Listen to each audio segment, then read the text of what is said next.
Après cette très intense et provocante trilogie Les femmes, Antéchrist, Mélancolia et Nymphomaniac, on se demandait où Lars von Trier allait bien pouvoir nous emmener. La réponse est arrivée avec The House That Jack Built, l'épopée noire d'un tueur en série, Matt Dillon, qui prend chacun de ses meurtres comme une œuvre d'art. Cet assassin artiste est-il le double de Lars von Trier? Frédéric, la question se pose évidemment pour ce cinéaste de la transgression.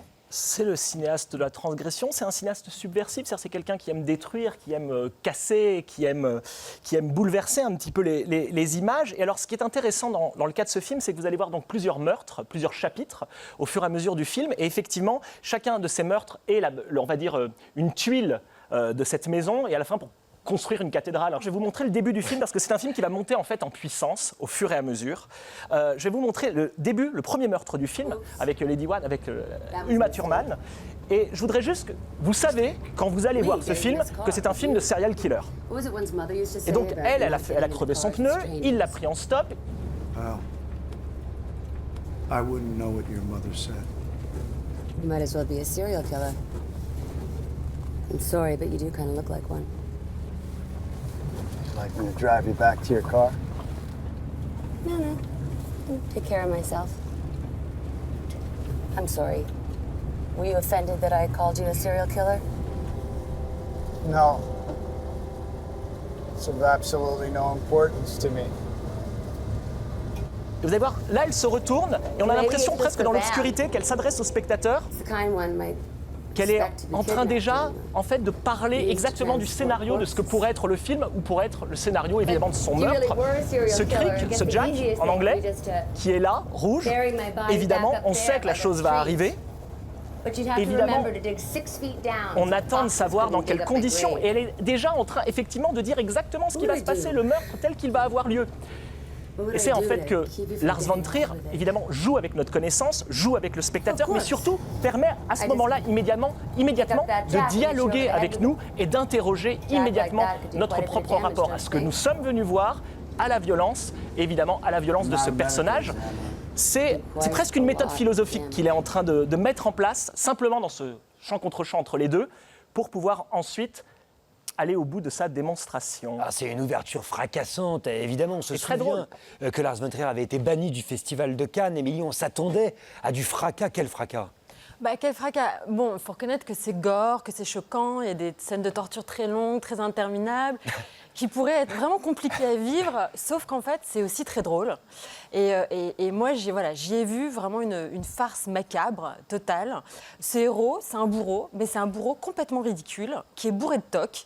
Donc, il faut dire que la première scène de meurtre, qui arrive assez vite, enfin la deuxième, en fait, il met à mort une pauvre dame, voilà, je ne vais pas en dire plus, mais il part du lieu du crime, bon, c'est un peu, voilà, et il va laisser une trace de sang. Et en fait, voilà, ce type est maniaque, mais maniaque maladivement. Il va revenir à plusieurs reprises pour nettoyer jusqu'au dernier grain de poussière. Et donc, en fait, ce type, c'est un pauvre type. C'est un pauvre type qui est ivre de son pouvoir, qui essaye, avec ses crimes atroces, de faire des œuvres d'art vraiment très moches. Et vraiment, on est toujours un peu consterné par ce héros, par ce anti-héros. Il n'y a rien qu'à voir la tête de Guillemette à ma droite, je peux vous dire. Et franchement, voilà, c'est pas juste gore. Guillemette. Ah non, c'est complètement con aussi. Ah, carrément. Ah, c'est complètement... Vous pouvez pas dire ça. Ah si, c'est complètement con. Et d'ailleurs, pour reprendre l'extrait que tu viens de décrypter, il n'y a pas juste un truc, c'est un jeu avec le spectateur, il nous le dit, tu vas voir, ça va être de la violence, et tu es d'accord pour entrer dans mon jeu. C'est aussi un extrait qui dit que, en fait, les femmes sont des crétines qui méritent bien, à force de demander de la violence, de s'en prendre plein la gueule. T'as vu les trois derniers films de Lars von Trier? Est-ce que t'as vu le cinéma de Lars von Trier? Jusque-là, il nous faisait croire qu'il les aimait, maintenant on a découvert à quel point c'est depuis toujours le cinéaste qui s'est interrogé sur les femmes. Justement sur les femmes en tant que victimes. C'est toujours interrogé sur les femmes en tant que victimes. Eh bien, c'est bien fait pour toi, ma blonde. Non. Après, ça ne cesse. Ah si. Non, c'est bien fait pour toi.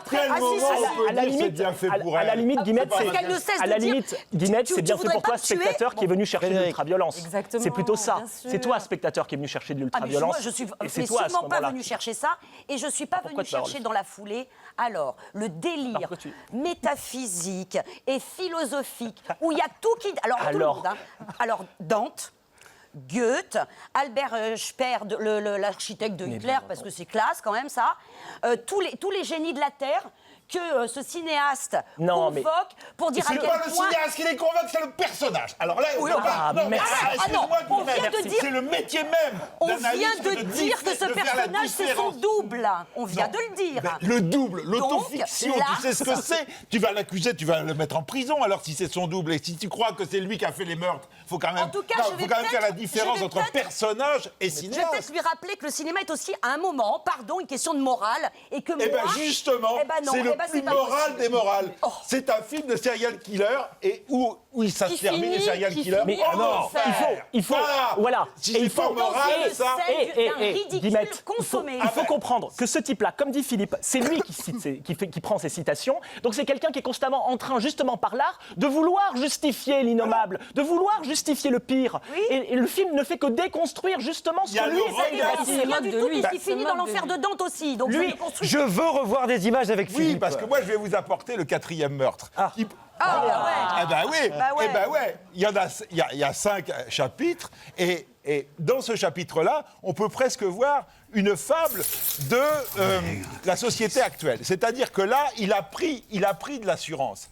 Et cette fille, il lui dit de toute façon, t'es cuite. Et vous allez voir, il va l'inviter à crier. Et pourquoi? Parce qu'il sait que quand on crie, dans notre société, personne ne vient nous écouter. C'est déjà ce que disait la comédie italienne, hein, les nouveaux monstres dans les années 70. Mais là, c'est la version hard, la version serial killer. Là, c'est le moment où elle découvre qu'en fait, le faux infirme n'est pas un infirme et que donc, c'est donc ce tueur qu'on appelle Mister Sophistication. Et regardez comment, plutôt, mais ça c'est la technique de Lars von Trier qu'on connaît depuis longtemps, plutôt que de faire des champs contre champs, il fait un balayage avec sa caméra pour réunir les deux et jouant sur les focales. Voilà, l'espèce de réalité où elle découvre et il lui dit, bah oui, c'est... Donc au lieu de dire oui c'est moi, il dit, je pense que tu devrais crier. Et c'est terrible parce que elle va se mettre à crier et rien ne va se passer. Et le pire, c'est que lui va rentrer dans son délire. Et là, on voit vraiment les grands films d'horreur. Massacre à tronçonneuse, c'est ça. Quand la fille crie, les types avec le marteau et la tronçonneuse se mettent à crier aussi. Et pour dire... Voilà. Et personne ne vient. On est dans une société... Voilà ce que raconte. C'est-à-dire que ce qui est très intéressant, c'est qu'on vous montre que ce type qui est un serial killer, c'est un type ordinaire qui finalement... a basculé dans le mauvais côté. Et pour des mauvaises raisons, c'est-à-dire qu'il s'imagine qu'il a génie, il veut construire une maison, une vraie maison. Il n'y arrive pas. Finalement, il va faire une maison de cadavres. Mais c'est vraiment le plan le plus con de la Terre, Marie. le plus pourri. Et c'est ça que raconte le film. Vous êtes très et il y a un discrète. côté très malaisant. Parce que si on vous dit, c'est Hannibal Lecter, le génie du mal, etc., OK, on est là au spectacle. Là, on vous dit, c'est vraiment un pauvre type. Mais ce qu'il fait, c'est ignoble. Marie. Eh ben, mes copains sont beaucoup plus rigolos que le film. Donc déjà, voilà, formidable, pas de bol pour les spectateurs qui iront seuls.